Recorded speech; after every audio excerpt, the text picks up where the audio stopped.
The soul is a void that must be filled with God, or it will be filled with something else. Your soul, my soul, it cannot sit empty. It must be possessed by something. And whatever we give that authority to has control over our affections, our attitudes, our actions.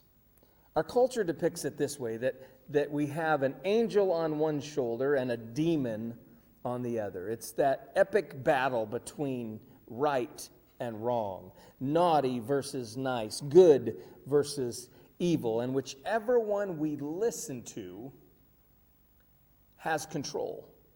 Whichever one has our ear has our soul. And so for many of us, life becomes a challenge, a battle, the quest to try to tip the scale in our favor, right? We have one day wrong wins, and so we compensate with extra right the next. The devil gets us one day, and so we give God more in return. And then our hope is in the end that the balance will tip in our favor.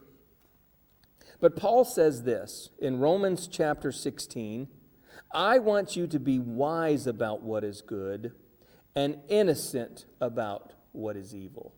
See, Paul knows that whichever one has our ear has our soul, and whichever one has our soul has our life.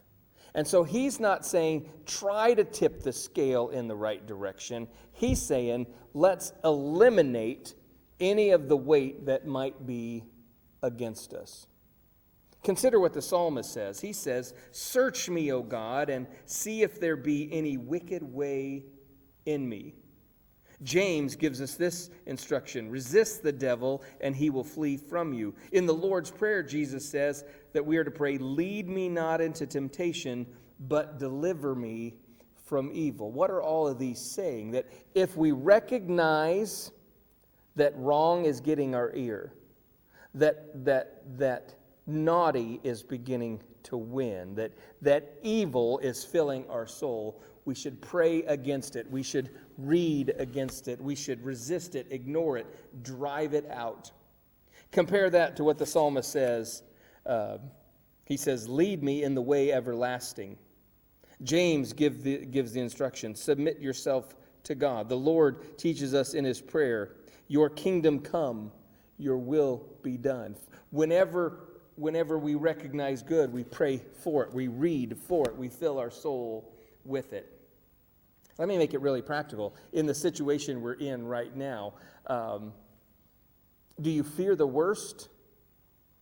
Or is it your quest to make the most of it, to seek the best in it? Are your days filled with worry, or is your soul filled with hope? See, the choice is yours. Hey, I would suggest you do this today. Take half an hour and listen to some worship music, and let the music relax your mind. Let it lift your heart. Let it fill your soul. I'm Pastor Mark, and this is Everything Rhymes with Coffee. Please like, comment, and share, and as always, until tomorrow, the Lord bless you and keep you.